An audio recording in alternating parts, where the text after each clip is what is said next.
Good morning, students. Today, myself Mamta Karkar, I will be taking your lecture on the last unit, that is unit number 5 of subject Legal Education and Research Methodology. Earlier in this subject, we have seen what is the objectives of legal education, then what are various methods of teaching at higher education in legal studies, then research methodology and different kinds of research methodology, and how to formulate the research problem. Now in our last unit of this subject, we will see the preparation of the research design. This will be your last stage for your research, and after making a research study, any researcher has to prepare the research design. He has to present the research design and research thesis to the examination committee, and after evaluation of that submission, he will be awarded the research degree. So here, what are the various segments of research design? What are the various types of research design? Then what should be the contents of research design? How to formulate the research problem? What are various divisive tools and techniques of the collection of data? That already we have seen in our last lecture. Now we will see what are the methods for collection of statutory and juristic writing and juristic literature. That also we have seen in the use of bibliography and that use of literature review, how to make the literature review, and how we have to use the various literature in our research study. Okay, now let us see how to make the use of historical and comparative research material, use of observation of the studies, then use of questionnaire or interview, then use of case studies, then sampling procedures, design of sample, types of sampling to be adopted, and use of scaling techniques. So what is scaling techniques? That will also be seen in this lecture. Then we will see what is the jury matrix, how to conduct the computerized research, a study of legal research programs such as LexisNexis and Westlaw coding. So how to make the classification and tabulation of data, rules for tabulation, the explanation of tabulated data, and analysis of data. So based on the analysis of data, one can interpret what he has done in his research study, and then he can also testify the hypothesis. So this is the gist of our 5th unit of legal research methodology. So we will now see what does it have the objectives. So after studying this particular unit, the student will be enabled to understand the formulation of the research problem, how to use various tools and techniques in the collection of data, empirical data, because this year in this semester we have to complete doctrinal research study, then non-doctrinal research study, one clinical legal research report, and another segment, that is class teaching. So in that segment, this subject is very much important, and you have to also understand classification of data and tabulation of data when you are going to do empirical study in the research. If you are collecting data, then you have to analyze it. If you are doing a descriptive study based on doctrinal proposition, then you have to just interpret the legal propositions in your own words, depending on various case laws. But if you are collecting first hand data from the samples you have selected, then you have to make a tabulation of it, you have to classify it, and you have to interpret the data based on that analysis. જે લોકો research સ્ટડીમાં scientific method that is empirical મેથડના આધારિત survey કરવાના હશે અથવા question આયરના માધ્યમથી data collect કરવાના હશે, એ લોકોને ટેબ્યુલેશન ઓફ ડેટા અને ક્લાસિફિકેશન ઓફ ડેટા શીખવું પડશે. સાથે સાથે એને how to analyse the data, એનું સ્પષ્ટીકરણ કેવી રીતે કરવાનું અને એના આધારે જે ઉત્પ્રેષણ છે એને કેવી રીતે અથવા આપણે જે સંકલ્પના છે એ સંકલ્પનાને કેવી રીતે જસ્ટિફાય કરવાનું એ શીખવું પડે. તો 5th યુનિટ એ રિસર્ચ સ્ટડીના લાસ્ટ સ્ટેજનું એક્ઝેક્ટ એક્સપ્લેનેશન છે જે આપણે આજે ભણીશું. તો સૌથી પહેલાં તો આપણે એ જોઈશું કે research design is the arrangement of circumstances for collection and analysis of data. આપણે જે રિસર્ચ ડિઝાઇન બનાવતા હોય છે, સૌથી પહેલાં જ્યારે તમે પીએચડી માટે અપ્લાય કરો અથવા તમે જ્યારે LLMના જે 4th સેમિસ્ટર છે ડિઝર્ટેશન માટે તમે ટાઇટલ સિલેક્ટ કરો ત્યારે તમને રિસર્ચ ડિઝાઇન કન્સ્ટ્રક્ટ કરીને એ સબમિટ કરવું પડશે. તો રિસર્ચ ડિઝાઇન શું છે? It is like one blue print.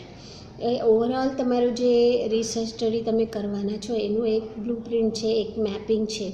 તો એ તમે પ્રેઝન્ટ કરશો એટલે આઈડિયા આવે કે તમારું રિસર્ચ સ્ટડી કેવી રીતે તમે પૂરું કરવાના છો.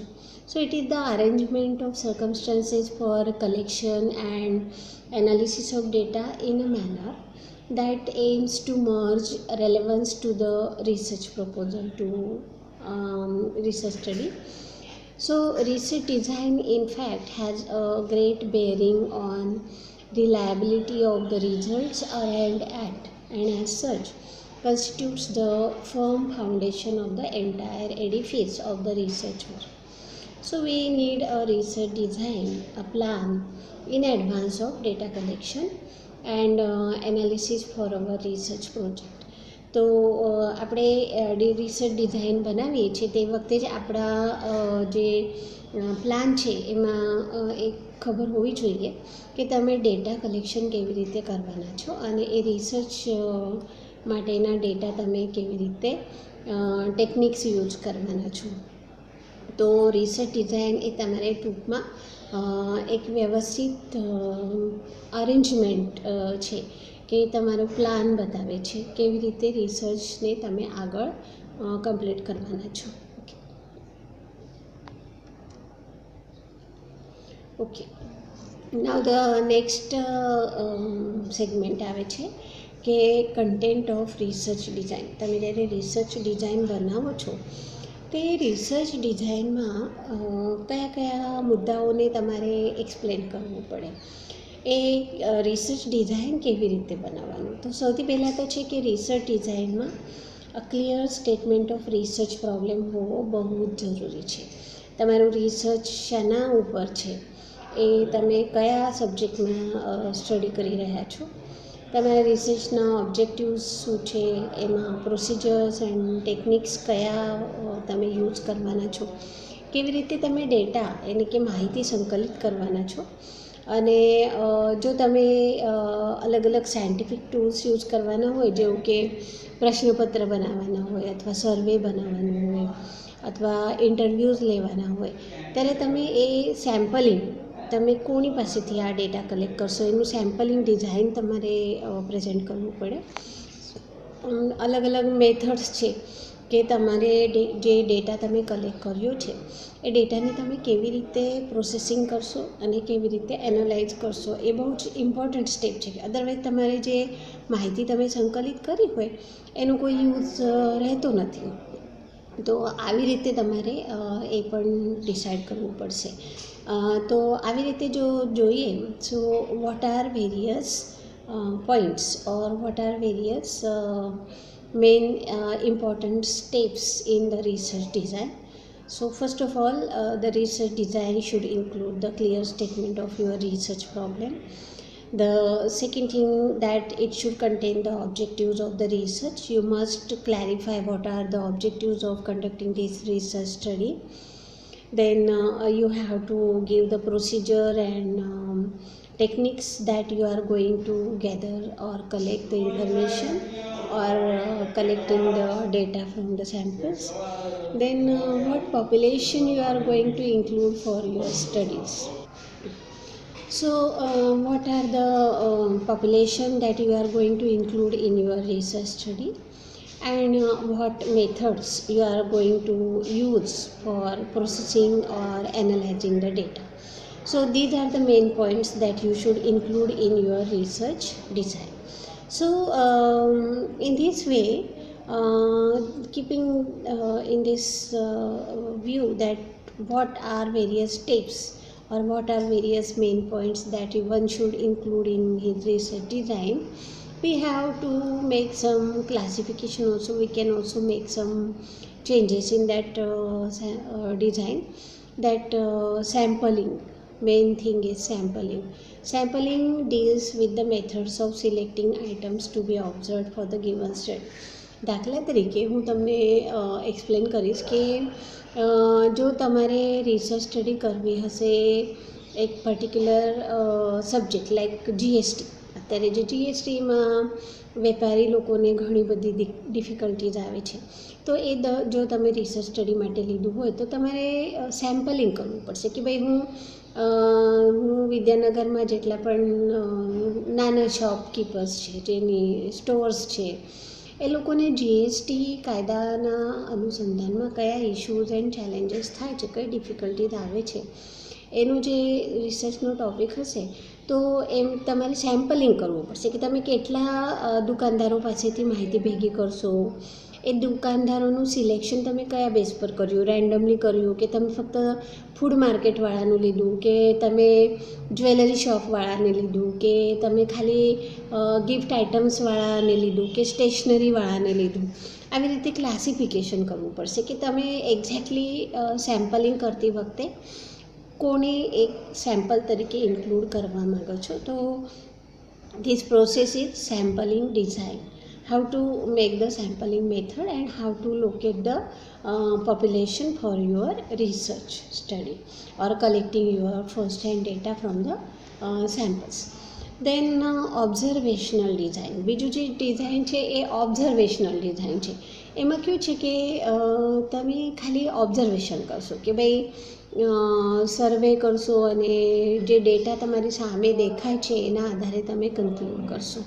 જેવું કે કોઈ કાયદાનું ઇમ્પ્લિમેન્ટેશન છે, ટ્રાફિક રૂલ્સનું છે, તો તમને જે દેખાય છે વાસ્તવિકતા અને જે ડેટા પોલીસ પાસેથી બહાર પડે છે એના આધારે પણ તમે ઓબ્ઝર્વેશન મેથડ યુઝ કરીને રિસર્ચમાં ડેટા કલેક્ટ કરી શકો છો. બીજું છે કે સ્ટેટિસ્ટિકલ ડિઝાઇન, જેમાં તમે ક્વોન્ટિટેટિવ ડેટા એટલે તમે નંબર વાઇઝ સેમ્પલ લેશો, સેમ્પલ પાસેથી જે માહિતી લીધી છે એ પણ તમે સ્ટેટિસ્ટિકલ ડેટા હશે તો એને તમે સ્ટેટિસ્ટિકલ પ્રોસેસિંગમાં નાખીને, એટલે પેલું SPSS આવે છે, statistical processing four social sciences, તો એના આધારે તમે એનું એનાલિસિસ કરો છો. તો આ છે અલગ અલગ રિસર્ચ ડિઝાઇન્સ જે તમે ડેટા કલેક્શન માટે પણ યુઝ કરી શકો છો. તો સ્ટેટિસ્ટિકલ ડિઝાઇન એ ખાસ કરીને એક્સપેરિમેન્ટલ કે પ્યોરલી સાયન્ટિફિક સબ્જેક્ટ્સ માટે બહુ જ સારું છે. દેન ઓપરેશનલ ડિઝાઇન, એ ઓપરેશનલ ડિઝાઇનમાં તમે અલગ અલગ ટેકનિક્સ યુઝ કરો છો કે જેવું કે સેમ્પલિંગની પ્રોસિજર કેવી, પછી સ્ટેટિસ્ટિકલ અને ઓબ્ઝર્વેશનલ ડિઝાઇન્સને પણ ઓપરેશનલ ડિઝાઇનમાં ઇન્ક્લુડ કરી શકાય છે કે તમે કેવી રીતે એ તમારું રિસર્ચ સ્ટડી કમ્પ્લીટ કરવાના છો, રાઈટ. તો આ થયું તમારી ફર્સ્ટ સ્ટેજ કે રિસર્ચ ડિઝાઇનમાં સૌથી પહેલાં તમારે ડેટા કલેક્શન માટે જે સેમ્પલિંગ ડિઝાઇન કરવાનું છે અથવા તમે જે પ્રોસેસ ફોલો કરવાના હશો એનું એક બ્લુ મેપ તમારે આપવાનું છે, બ્લુ પ્રિન્ટ આપવાની છે. Now the next one will be formulation of research problem. એ આપણે લાસ્ટ લેક્ચરમાં પણ જોયું છે. યુનિટ 4 આખું આપણે how to identify the research problem or how to formulate the title of the research question એ આપણે જોયું છે. તો રિસર્ચ પ્રોબ્લેમ એ શું હોય છે કે તમારી આજુબાજુ સોસાયટીમાં જે સમસ્યા તમને દેખાય છે એનો અભ્યાસ, લો રિલેટેડ અભ્યાસ જે તમે કરો છો એ રિસર્ચ પ્રોબ્લેમ, રિસર્ચ એરિયા બની જાય છે. And then you have to formulate the title. તમે એનું એક પર્ટિક્યુલર ટાઇટલ બનાવો છો, તો જેથી કરીને તમારા સ્ટડીનું કવરેજ થઈ જાય, ખબર પડે કે ભાઈ આ ભાઈનું કે આ બેનનું સ્ટડી જ છે, રિસર્ચ સ્ટડી આ પર્ટિક્યુલર એરિયામાં થવાનું છે. સો in case there are several issues and problems in the society, we are locating one particular important issue or problem so that we can work or supply the solution on a particular problem. So we have to decide the population, the universe. So યુનિવર્સનો meaning એવો છે કે તમે કયા એરિયામાં research કરવા માગો છો, ગુજરાત, ઇન્ડિયા, ઇન્ટરનેશનલ, તો એ તમારું યુનિવર્સ બની જાય છે. પછી એનામાંથી તમે જે પર્ટિક્યુલર એરિયા સિલેક્ટ કરશો કે ભાઈ ગુજરાત લીધું છે તો એમાં હું વિદ્યાનગર સિલેક્ટ કરું તો એ મારું પોપ્યુલેશન બની જાય છે. અને પોપ્યુલેશનમાંથી જો હું કંઈક અમુક જ લોકોને ઇન્વોલ્વ કરું તો એ મારું સેમ્પલિંગ બની જાય છે. આવી રીતે સો આ ઇન્ફોર્મેશન તમે કોની પાસેથી ગેધર કરવાના છો એના આધારે તમારું formulation of research design, formulation of research problem બની જાય છે. એના પછી આવે છે analysis of content, and that analysis તો એક સેન્ટ્રલ એક્ટિવિટી છે કે જે તમારું આખો ડેટા કમ્પ્લીટ થઈ ગયા પછી, ડેટા કલેક્શન કમ્પ્લીટ થઈ ગયા પછી તમારે એનાલાઇઝ કરવાનું હોય, ઇન્ટરપ્રિટ કરવાનું હોય, જેના આધારે તમે રિસર્ચ સ્ટડીમાંથી શું કહેવા માગો છો અથવા તમે જે ડેટા કલેક્ટ કર્યો છે એનામાંથી શું બોધ થયો છે અને એ તમે કયો નિષ્કર્ષ કાઢો છો એ આપણને ખ્યાલ આવે છે.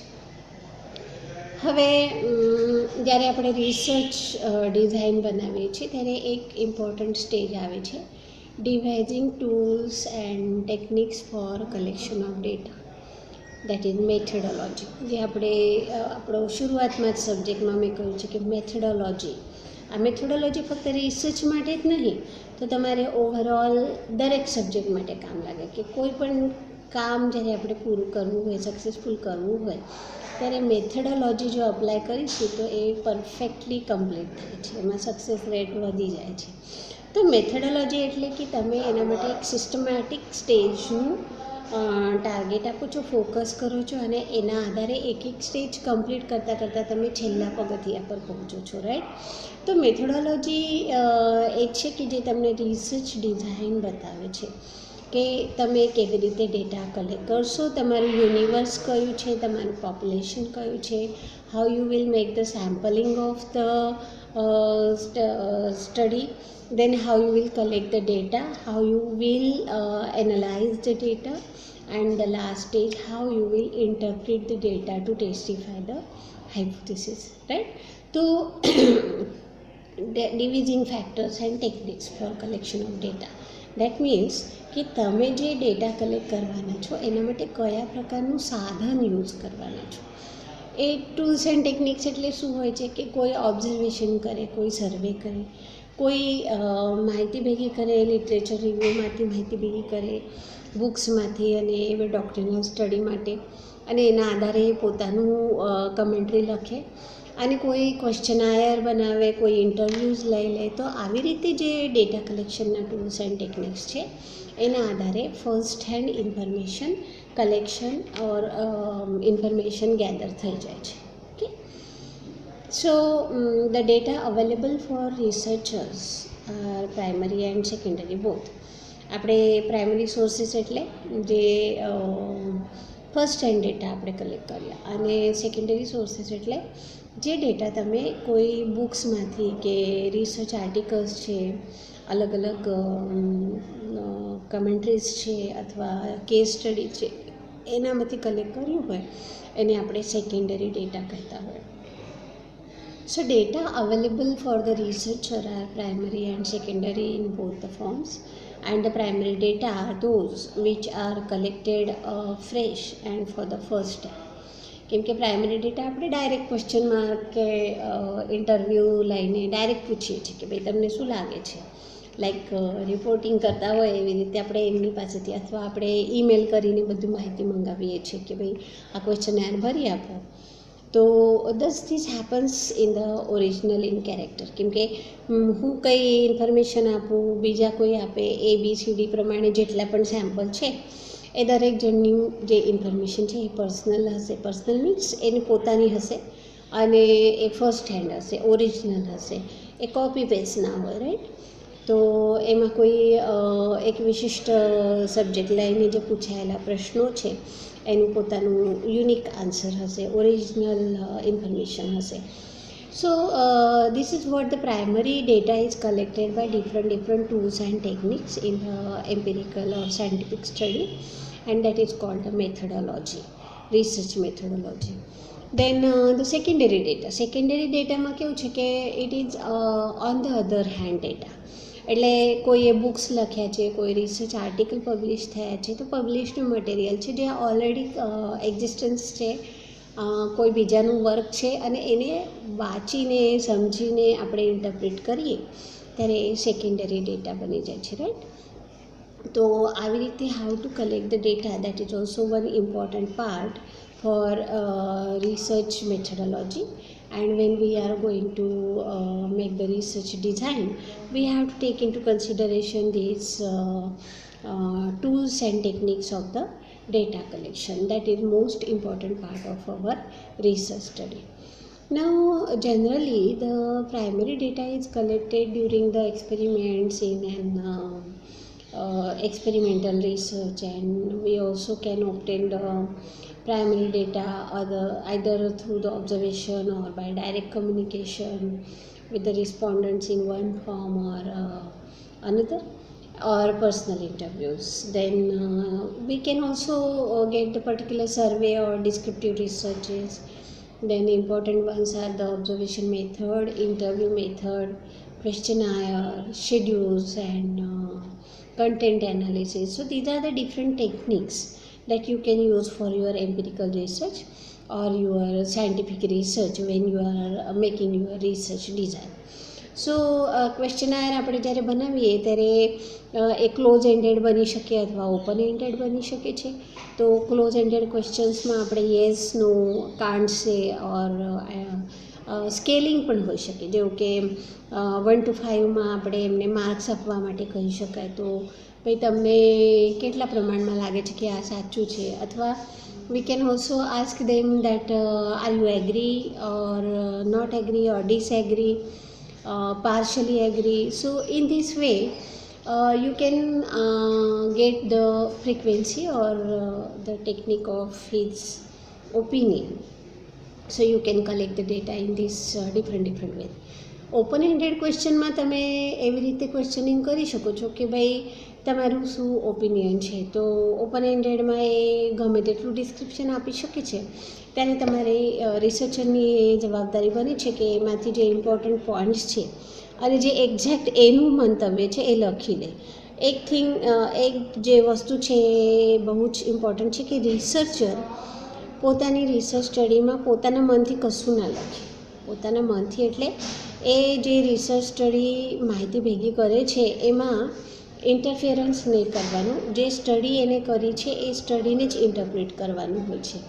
એટલે કોઈનું ઇન્ટરવ્યૂ લીધું હોય અને એનું ક્વેશ્ચનાયર બનાવ્યું હોય અથવા સ્કેડ્યુલ કર્યું હોય, પછી એના મંતવ્યમાં આપણે ચેન્જીસ નહીં કરવાના. એને જે કહ્યું હશે એ સાચું લખવાનું હોય છે, એના આધારે જ પોતે રિસર્ચ સ્ટડીને ઇન્ટરપ્રિટ કરવાનું હોય છે. Okay, so this is how to collect the data from different samples using various techniques of the empirical study. Now we will see the methods for collection of statutory and case materials and juristic literature. એ પણ આપણે ગયા યુનિટમાં જોયું કે ભાઈ literature review કરતી વખતે આપણે કેસ સ્ટડીઝને કેવી રીતે વાંચવાનું, કેવી રીતે એનો યુઝ પોતાના રિસર્ચ સ્ટડી માટે કરવાનું હોય, પ્રેસિડેન્ટ્સ એટલે શું, ફોરેન ડિસિઝન્સ અથવા ફોરેન જજમેન્ટ્સને આપણે કેવી રીતે યુઝ કરવાનું. તો આવી રીતે આપણે જ્યુરિસ્ટિક રાઇટિંગ એનો યુઝ કેવી રીતે રિસર્ચમાં કરાય એ પણ જોયું. હવે હિસ્ટોરિકલ ઓર કન્વેન્શનલ રિસર્ચ જ્યારે હોય ત્યારે historical codification and customary law અને sources of law, customs, traditions એનો યુઝ કરીને આપણે કેવી રીતે રિસર્ચ સ્ટડી પૂરી કરી શકાય એનું પણ એક રિસર્ચ ડિઝાઇન બનાવી શકાય છે. એના પછી enactments, laws, bare acts, rules regulations, decisions by Supreme Court, then statutory interpretations એનો પણ આપણે યુઝ કરી શકીએ છીએ. So the law coming through the legal source that can also be divided in different category. That historical source. Historical source માં આપણે conventional law છે, having the source in conventions. Then historical codifications છે. કોડિફિકેશન્સમાં જેવું કે મનુસ્મૃતિ છે, યાજ્ઞવલ્ક છે, સ્મૃતિ, શ્રુતિ, નારદ સ્મૃતિ વગેરે, રામાયણ મહાભારત છે, ગીતા છે, કુરાન છે, બાઇબલ છે. તો આ બધા જે છે they are giving us the central idea of law, how to regulate the human conduct, right. તો મોડર્ન હિસ્ટોરિકલ રાઇટિંગ્સમાં કોન્સ્ટિટ્યુશનલ એસેમ્બલી ડિબેટ્સ છે, લો કમિશનના ડ્રાફ્ટ્સ છે, દેન અલગ અલગ પ્રકારના જે રિપોર્ટ્સ છે કમિશનના, કમિટી બેસે છે એના રિપોર્ટ છે. પછી કસ્ટમરી લો જે છે, કસ્ટમરી સોર્સિસ જે આપણે કહી શકાય, તો એમાં કસ્ટમ્સ છે, ટ્રેડિશન્સ છે, એના આધારે જે કંઈ સ્ક્રિપ્ટ લખાઈ ગઈ હશે એ પણ આપણે યુઝ કરી શકાય. લીગલ સોર્સિસ જે છે, લીગલ સોર્સિસમાં enacted law, bare act, commentaries, ઓથર્સની બુક્સ છે, ટેક્સ્ટ બુક્સ છે, એને આપણે યુઝ કરી શકાય છે. Precedents by the supreme court, supreme કોર્ટના જે judgments binding on the subordinate courts છે એ બધું આપણે યુઝ કરી શકાય. સ્ટેચ્યુટરી ઇન્ટરપ્રિટેશન્સમાં આપણે પાર્લામેન્ટને જે લોઝ એનેક્ટ કરીએ છીએ એ બધાને આપણે લઈએ છીએ. સાથે સાથે જે લોઝ પછીથી પબ્લિશ થયા અથવા એન્ફોર્સ થયા છે એના સિવાય રૂલ્સ રેગ્યુલેશન છે. પછી જજેસ જે છે, જજેસ પોતાનું જે લિટરેચર બહાર પાડે છે એ છે AIR છે. દેન લેજિસ્લેટિવ જે કેસ લોઝના આધારે જે કમેન્ટ્રી થતી હોય છે એ બધું આપણે લઈ શકાય છે લીગલ સોર્સમાં. તો આવી રીતે અલગ અલગ પ્રકારના મટીરિયલ આપણે ડેટા કલેક્શન માટે યુઝ કરતા હોય છે. એના સિવાય પછી use of historical and comparative research material છે કે લોનું જે સ્ટુડન્ટ છે એ હિસ્ટોરિકલ ડેવલપમેન્ટ, હિસ્ટોરિકલ સ્ટડી આ બધાનું યુઝ કરીને રિસર્ચ સ્ટડી કરી શકાય. તો ઇન શોર્ટ આપણે જોઈશું કે આ બધા છે they are the different ways to collect data. કેમ કે તમારી પાસે ડેટા ના હોય તો ડેટા સિવાય તમારું રિસર્ચ ના બની શકે. એ આઈધર ડોક્ટ્રિનલ ડેટા હોઈ શકે, પ્રાઇમરી સોર્सेस હોઈ શકે અથવા સેકન્ડરી સોર્सेस હોઈ શકે. But you have to collect the data and based on that data you have to analyse it, you have to interpret the data and then you have to testify the hypothesis.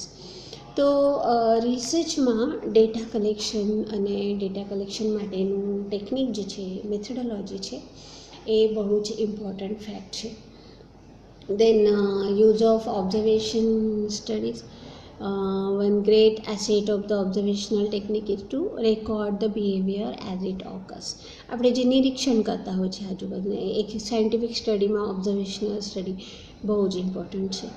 તો એવા જેનામાં રેટ્રોસ્પેક્ટિવ ઓર એન્ટિસિપેટરી રિપોર્ટ્સના આધારે બિહેવિયરને ટેસ્ટિફાય કરવામાં આવે છે. તો એ observation method બહુ જ જરૂરી છે. મેડિકલ રિસર્ચમાં ઓબ્ઝર્વેશનની બહુ જ ઇમ્પોર્ટન્સ હોય છે. જેવું કે પેશન્ટની આખી હિસ્ટ્રી, પછી પેશન્ટ દાખલ થયા પછી એને જે સિમ્ટમ્સ હતા અને પછી પોસ્ટ ટ્રીટમેન્ટ એના જે સિમ્ટમ્સ છે અથવા વોટ એવર ધ રિકવરી, એ બધું ઓબ્ઝર્વેશનના આધારે અને અમુક લેબ રિપોર્ટ્સના આધારે સ્ટડી બનતી હોય છે. એમનું તો રોજ રિસર્ચ જ ચાલતું હોય છે. Okay, so the observational techniques yield data from that pertain to direct likely or typical behavior situation, and observation is maybe independent depending on the willingness of the peoples. So sometimes or many a times researcher meets the resistance from persons being studied.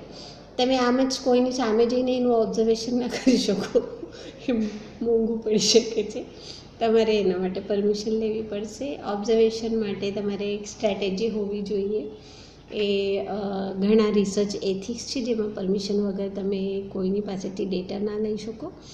તો આવી રીતે એ તમારે follow કરવાનું બહુ જ જરૂરી છે. તો જે રેજિસ્ટર્સ થવાની ચાન્સીસ છે એ નહીં થાય. So people may not have time, or they are not willing to give the interviews, or they are not even ready to fill up any questionnaire. So that time a researcher is feeling very problematic. The study may deal with the subjects which are not capable of giving such verbal reports or their behavior. So observation may make available a variety of research purposes, that you have to use such tool with very careful methods and with authentic and with consent. So that will give you the first hand data for your research study.